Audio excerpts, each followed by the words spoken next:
Greetings everyone, welcome to another edition of the playlist.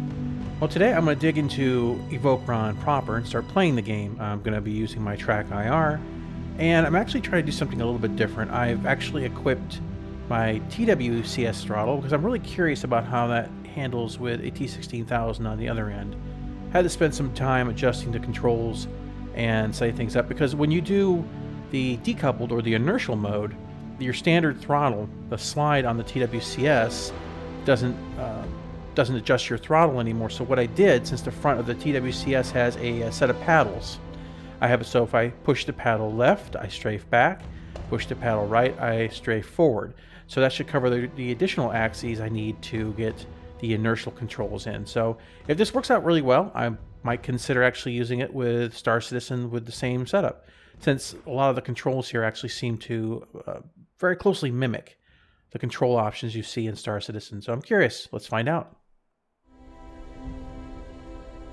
Of course, the odds are I'm going to have to map a few more controls during the course of gameplay, because I'm going to find certain things I've set up on this throttle to work, to not work so well, and this just could be adjustments, but we'll see how it goes. I'm just a little concerned that I'm going to fly like really badly with this game right now with a whole new setup of controls on my left hand, but that's all part of the learning process.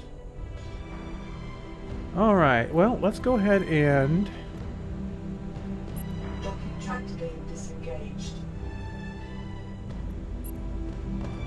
take a look at what the station has going for me.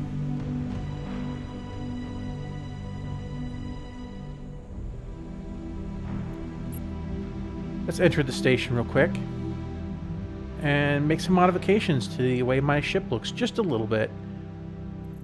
So let's go to the shipyard. Now, I'd mentioned before that you can actually modify the way that your ship looks. First of all, let's shut that spin off. Alright.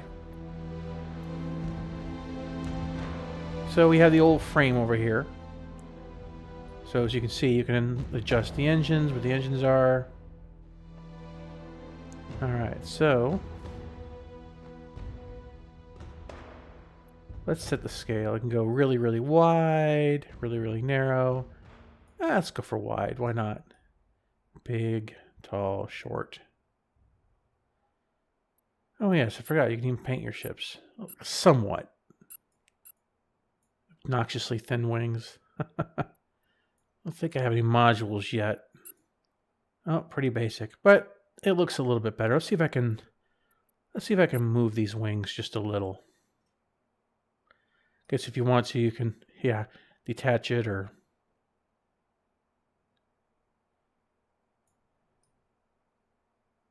do something really odd like that.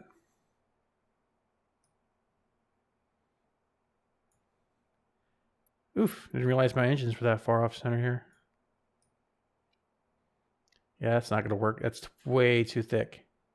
Have a little bit of style going on here. Alright, so some modifications done. The ship's appearance.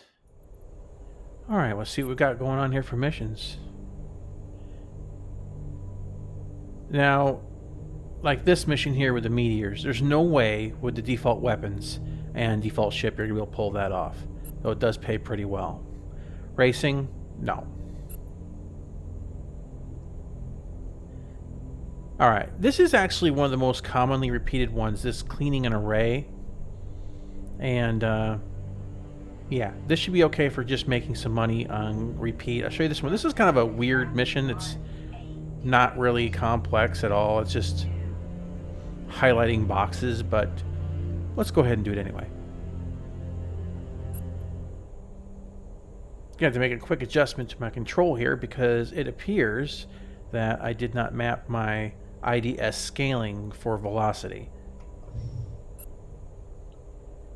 Alright, there we go. I managed to get my IDS scale set.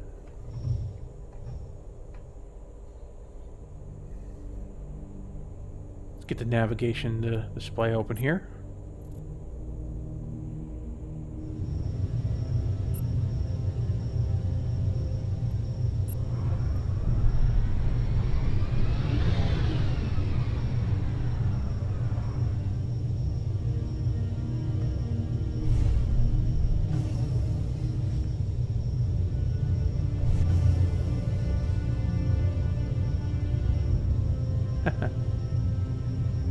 Guess the autopilot is being a little greedy.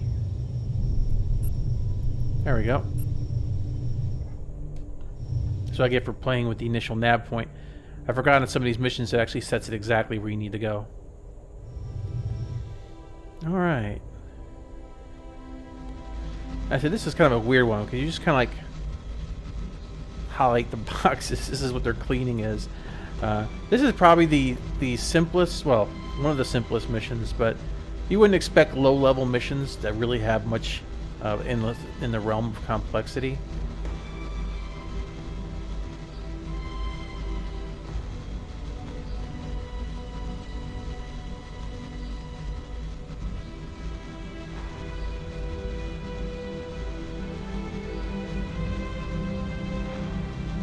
Now, they've had some major updates just recently to the game, so I'm curious to see if they fix the jumping problem. There we go. There used to be a situation where you would jump to the station and you would actually smack into it. Didn't damage your ship, but...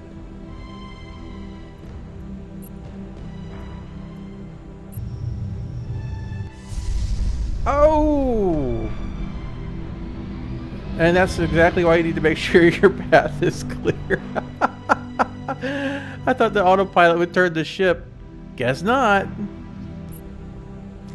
I didn't lose anything anyway. Still, that's funny. Okay, well, that's what I get for using the autopilot, I guess. Clear asteroids. That sounds interesting. Sure.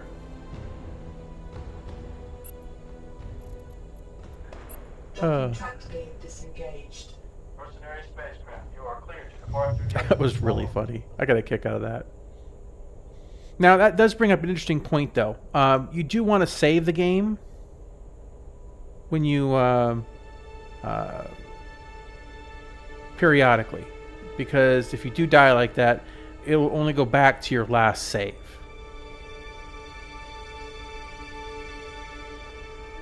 As far as multiplayer goes with Death, I'm not exactly sure, to be honest with you, because I've never actually died in the multiplayer. So I don't know if it'll just... how it's going to reset that at all.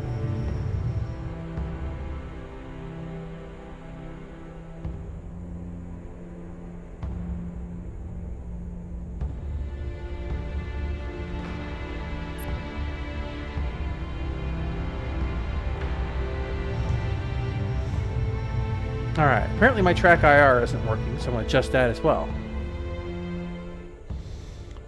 Very, very odd. It's not actually, it's telling me I don't have a head device on, or at least detected, and I actually do. I just actually went to the track IR program. Maybe it's a bug with the latest build. I'll do this mission, and then I will probably stop the recording temporarily, relaunch the game, and see if I can get the track IR to work again.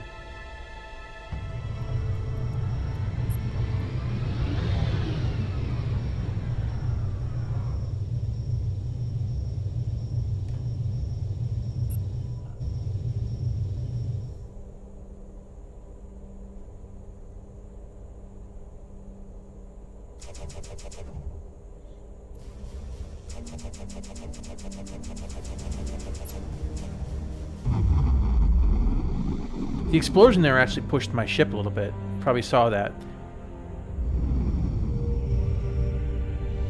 Not exactly sure why you'd want to destroy... Whoa, what was that? It must have been a fragment hitting my ship.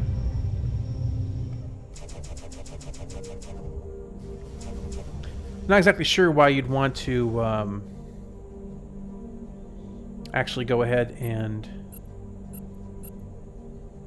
have to pay somebody to clear out an asteroid field to do this. I'm going to raise the power of the weapons. No real combat here.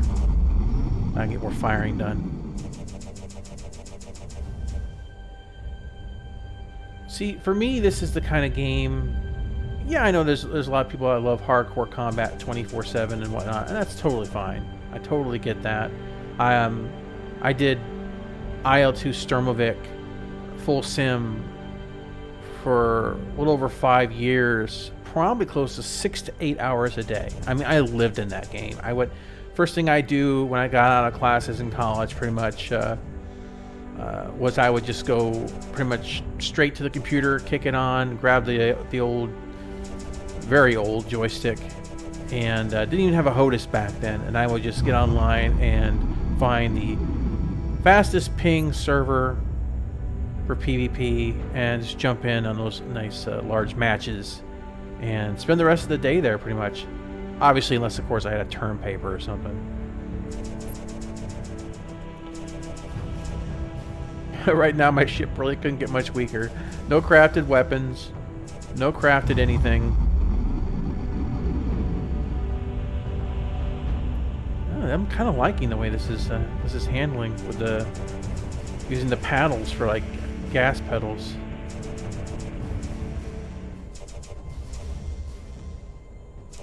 Now, one of the things about in this game is that, and I just kind of remembered it just a second ago, is that you want to stay in inertial mode for a lot of these tasks as much as possible. The reason being is that you can see on my left screen there, it says fuel, 468. Now, fuel is actually pretty expensive in Evochron. And it's not something you want to have to constantly refill. Now, dogfights, obviously, you may want to push it a little bit. But doing inertial saves you a lot of money. Saves you a lot of grinding for extra cash time. You know, and this week on the Blastcast, of course, the devs had their balancing episode, talking about weapon balance and whatnot. And a dev had posted it, since there was quite the outcry in the forums, had posted about, oh, well, you haven't seen all the things yet, just wait to the reverse the verse, and there's more coming. And then they went and skipped, from what I'm hearing so far. It's on my playlist, so I haven't watched it yet, so if I'm wrong, I do apologize. But from what I'm hearing, they took most of the questions from the chat as opposed to what people had upvoted, and skipped most of the questions that people had the concern about. Of course, dealing with the flight model and things like that. And frankly, to be honest with you, this is becoming one of the most frustrating things for me with CIG. Is I don't know if they're afraid to say what they want as far as the flight model goes. I don't know. But I do know that if you're going to ask the people who are backing your game what they want to know as questions, what their concerns are with the flight model, and when all the questions get upvoted, you ignore those questions, that's unacceptable. Especially when you start taking more questions from the chat by a large portion than the hundreds and hundreds of questions that were put in there, and the dozens that were voted up as being the choice questions to be focused on. I don't understand. At this point in time, let's face it, CIG, they're not stupid. They don't hire stupid people. There we go. Alright. Oh! Get the power back equal on these. There we go. So, you know, clearly they understand. Gotta get used to this little analog. The TWCS has an analog stick for strafing control. I'm trying to get used to the sensitivity on this one. Anyway. So clearly at this point in time, they're aware of people's complaints and their concerns. Please don't blow up. Please don't blow up.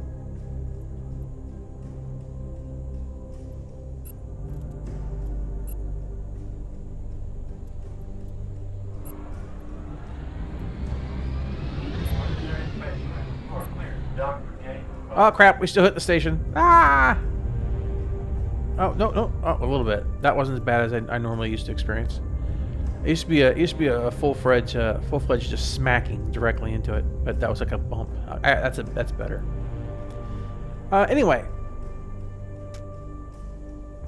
these are real concerns and real questions I feel that the community has at these point in times. And I got lightning to actually watch the Around the Verse this week. I'm going to be watching the Reverse the Verse once I start rendering this video. But if it's as bad as I have the suspicion that it's going to be, because let's face it, at this point in time, oh, there we are. I was actually above it. CIG's been having a real history of ignoring or rephrasing the issues, basically just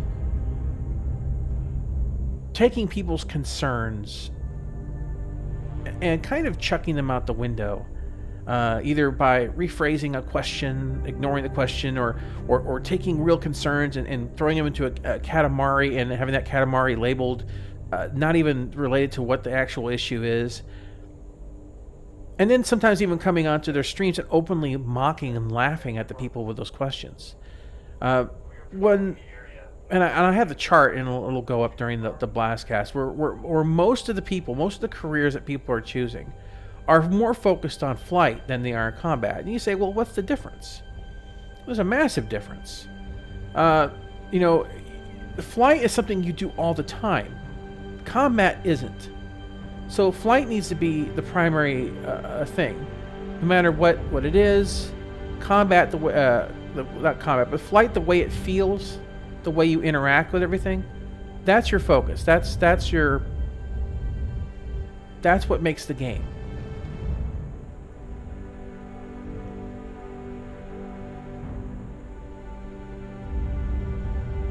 I'm not using I was using paddle controls right now on the throttle to do this. So you can see I'm just lightly tapping. I'm still inertial. And yes, I understand this game is probably a little bit slower than some people's taste would like, but all these ships that we're flying, and the ships that you're flying in Evochron are pretty much freighter-sized. Like Freelancer, Connie-sized ships, but the mechanics here are just so solid. But back to what I was talking about with the developers. I'm not sure if they're obfuscating because they're afraid that that they say something in particular that they'll lose customers or people will demand refunds. But here's the thing. The delay on what they're saying, or not what they're saying, but what they're not saying, their lack of focus on nailing it down for us is going to hurt them the longer they delay it. It's already hurt them significantly, I think. I think when you have mixed messages between what they give us and what they show, like in the trailers and things like that, you can sell very well to two groups of people. But those two groups of people don't have the same mindset. Yeah, that sounds good. Doesn't pay very much, but it's different. The thing is, I think a lot of the backers aren't looking for exact specifics. At this moment, we just want to know what their intent is. Like, give us the direction that you want to move. Give us a target that we can tell you if you're getting close to the mark or not. But we have all these different targets, these potential targets, these different perceptions. And so the community is getting more and more divided as the game's development continues. You have the hardcore arena commander crowd. Just launch, I think. Probably should save first, but whatever. Your jump is more like a teleport to some degrees. There we go. So we have like go a little left here. The hardcore arena commander crowd, which very much just wants everything to be very fast-paced, very twitchy. And while there's nothing wrong with that kind of gameplay, the problem with it in Star Citizen is it doesn't blend with the whole. Doesn't blend with turrets, doesn't blend with MFDs, doesn't blend with larger ships. Just doesn't blend. Now, if Arena Commander was the whole of the game, sure, it'd be fine. But you got the other group people. I would call them the ultra hardcore simmers. I don't consider myself a hardcore simmer. I consider myself like a mid-level. I love sim games, but I don't restrict myself to that kind.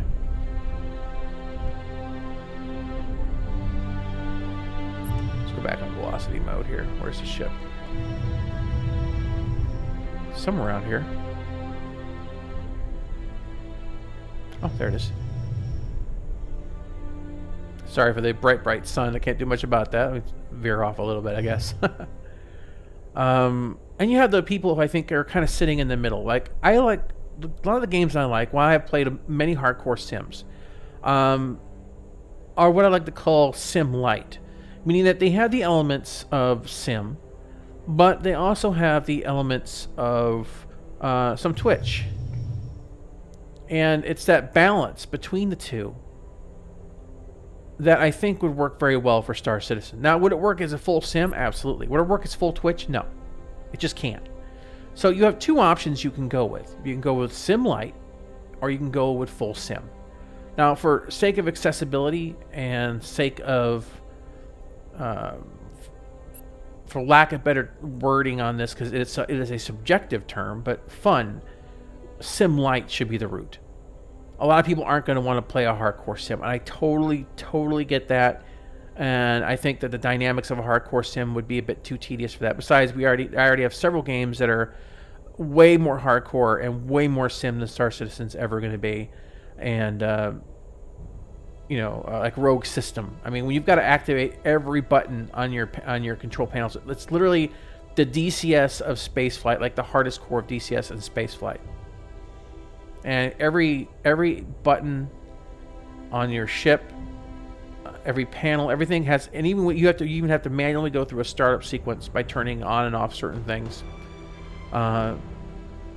That's one I might get into later, because it's one I've owned for a while. I haven't played it very much, to be honest with you.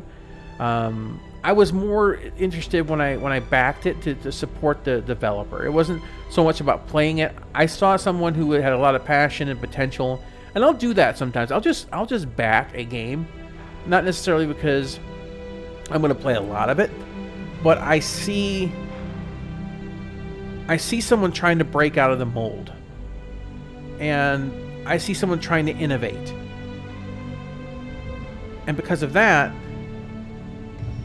I will just happily go ahead and all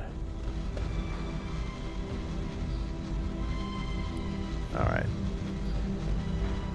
I guess it's here. Do I have to fly into it? I haven't done this in a while. Oh, but maybe I do. Tell me collision alert though. It's got to give me a lot of confidence here. Oh. Oh, that's not good. Why don't I pick it up?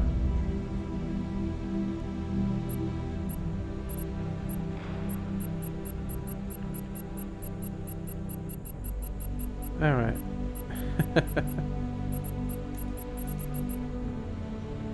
Well, while I'm figuring this out, I'm going to check my controls real quick. Alright, let's see if this works. There we go. The tractor beam was on the base of my T16000M. So, that's what I needed. We're good. Back there and save this thing before I managed to make myself explode. Hey, that was better. You are clear. Dock for gate 3.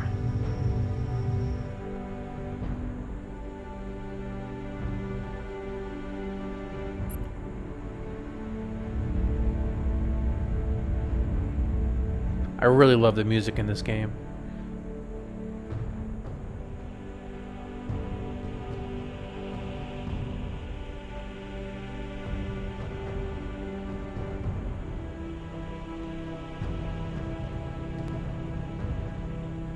Now, being that this game is more of a sandbox, not so much of a story, that it's more along the lines of Elite Dangerous, I'm not sure how many episodes I'll do this. I want to take the time to show first steps, show basic things, and then, when I'm not recording, build up a vast amount of resources, maybe start a few bases, or maybe just upgrade the ship.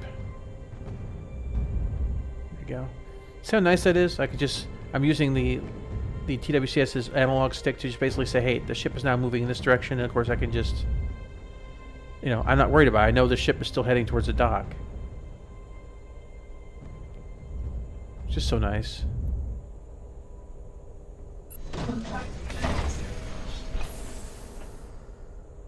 Well, there we go. So you know what? Let's go back in the hangar one more time and see if I can actually, I don't know, change the wings on the ship. I don't like these wings, to be honest with you. Ah, yes, I forgot.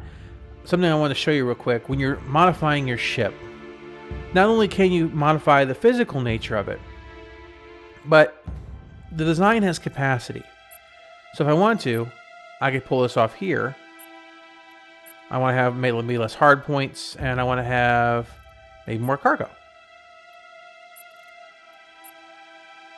So yeah, I don't really need... Let's just take... I only have the 2 hard points, so let's do that. And let's go ahead and increase your armor. Oh yeah, it's your crew members. You can hire crew members that will do specific tasks on your ship. Now, how it kind of works here, this is interesting as well, because remember, Star Citizen, you're going to be able to hire crew members. You have to pay them a rate. It's kind of you set the rate, and if it starts being too low, next time you dock at a station, they will actually leave your ship because they're not happy with their pay. So if you get a high-skilled NPC, so to speak, who will maybe be running whatever system, whether it's repairs or energy or whatever, if you don't pay them enough every time you do a mission, they'll just walk. Not quite like that. So these parts here, obviously the wings are going to change your agility levels. I kind of like that. That's a bit sexier. It's got to move it around a bit. Starts to look a bit like a TIE fighter with that method. Ooh, that's not good. Assembly left 5. So I think I have to step up the body type just a little bit. I forgot to turn the track IR on. Oh well, I was having interesting time talking about Star Citizen stuff, so. Alright, so this is kind of what I ended up with. Not looking too bad. Now your frame has a certain amount of space that can hold additional modules or upgrades. Now to get your ship upgraded, you actually have to look at some of these other different or larger frames. Some of these are, as you can see, this one's blacked out. Either the station doesn't sell that because of faction reasons or whatever, but there's all sorts of different reasons of why you can't get some of one frame or another. But yeah, these are all upgrades, and the most expensive ones are going to be on the body of the ship itself. All right, guys. Well, I hope I showed you a little bit more of the mechanics. As I said, this is just the first steps. I'm going to play a bit more offline just to get this stuff done, to move things ahead a little bit as far as what I can do. Right now, as I didn't want to do any combat with the starting ship because that's just begging to be blown up. The starting ship has almost no shields, no armor, no acceleration, no fuel limits. You can see kind of like the status over here and like its effective range, things like that. One,